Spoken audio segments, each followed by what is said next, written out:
Ontem, o Supremo Tribunal Federal, mais uma vez, teve uma sessão patética. O bate-boca entre os dois ministros, Gilmar Mendes e Luiz Roberto Barroso, mostra que nível chegou a Suprema Corte Brasileira. É bom lembrar, o Supremo Tribunal Federal é uma criação da República, ali em 1890. Nunca teve uma bela história em relação à defesa dos interesses do cidadão. Eu escrevo o meu último capítulo do meu livro, História das Constituições Brasileiras, 200 anos de luta contra o arbítrio. O último capítulo eu dedico ao STF, e as páginas não são lá muito otimistas e muito elogiosas em relação à Suprema Corte. Na Primeira República, por exemplo, ela agiu muito mal nos momentos em que foi chamado, por exemplo, a defender o cidadão na Revolução Federalista no sul do país. Eu lembro de um caso de entrou com uma petição urgente de habeas corpus, né? Demorou tanto para ser julgado que o ministro, quando foi julgar, falou: está prejudicado o pedido, pois o solicitante foi fuzilado.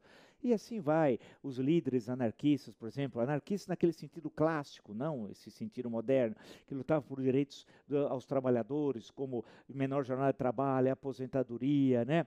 Direitos básicos, né, que hoje nós temos, graças aos trabalhadores que no início do século passado lutaram sem nenhum direito para obter isso que hoje foi incorporado na legislação trabalhista. Muitos desses eram estrangeiros, chegaram muito cedo ao Brasil, alguns chegaram com 5 anos, 10 anos, 3 anos, tal, e muitos foram expulsos, solicitaram do Supremo uma ação, o que tiveram como resposta: o silêncio, e foram deportados do Brasil. Entre 30 e 45, no primeiro governo Vargas, a violação dos direitos humanos foi terrível, com fuzilamentos, também nada, né? No período 45, 64, não só sobre os direitos do cidadão, como sobre questões políticas fundamentais, o Supremo se omitiu também.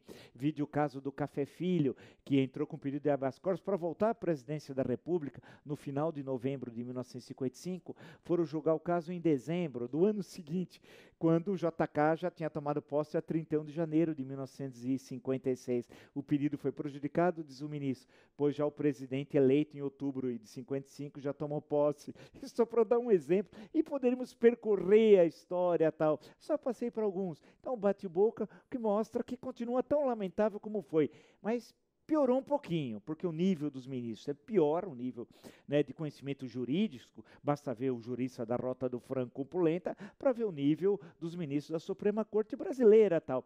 Mas o bate-boca foi duro, porque um acusou o outro de criminoso.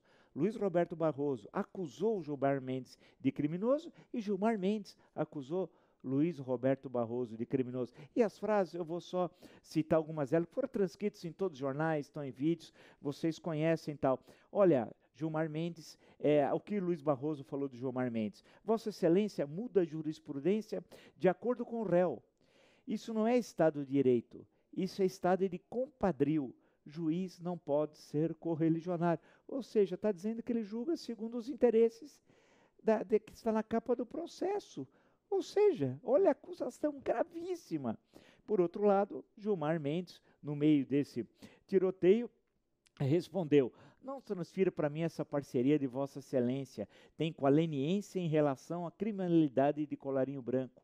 Ou seja, Gilmar Mendes está dizendo que ele é parceiro de criminosos de colarinho branco, são os crimes da elite política, os crimes financeiros, etc, etc. Perceba que ponto chegou a Suprema Corte Brasileira.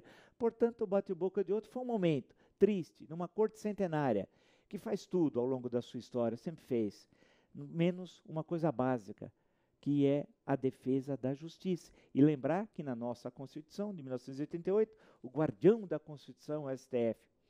Pobre Constituição, pobre Brasil, triste Supremo Tribunal Federal.